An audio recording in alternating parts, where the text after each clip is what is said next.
السلام علیکم ورحمۃ اللہ وبرکاتہ۔ آج ہم سیکھیں گے حج پر جانے کی دعا، یعنی جو حضرات چاہتے ہیں اللہ رب العزت ہمیں حج کرائے، اس دعاؤں کی برکت سے اللہ رب العزت ان کے لیے کوئی نہ کوئی امید پیدا کر دیتے ہیں، کوئی راستہ نکال دیتے ہیں۔ تو جو حضرات چاہتے ہیں کہ ہمیں حج نصیب ہو، اور ہر مسلمان کے اندر یہ خواہش ہونا چاہیے کہ اللہ رب العزت ہمیں حج کرائے، تو چلیے شروع کرتے ہیں۔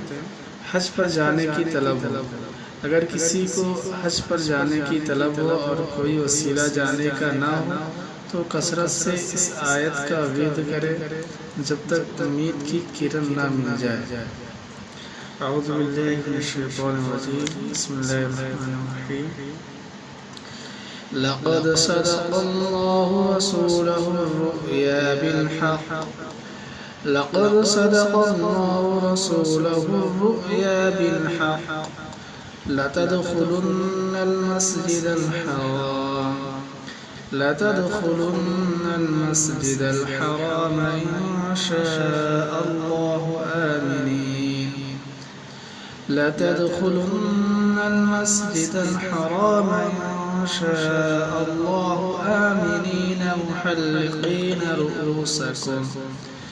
محلقين رؤوسكم ومقصرين لا تخافون، محلقين رؤوسكم ومقصرين لا تخافون، فعلم ما لم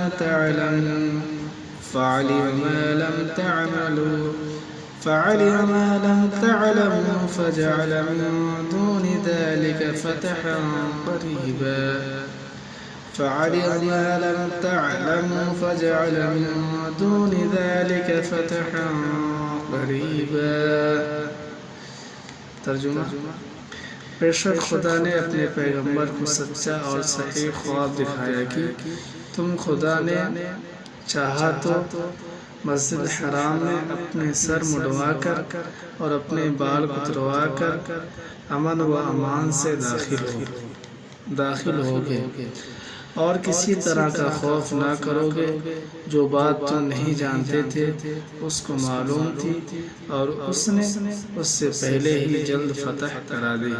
یہ سورہ فتح کی 27 نمبر آیت ہے، جو بھی ہم نے تلاوت کی ہے، یہ سورہ فتح کی 27 نمبر آیت ہے۔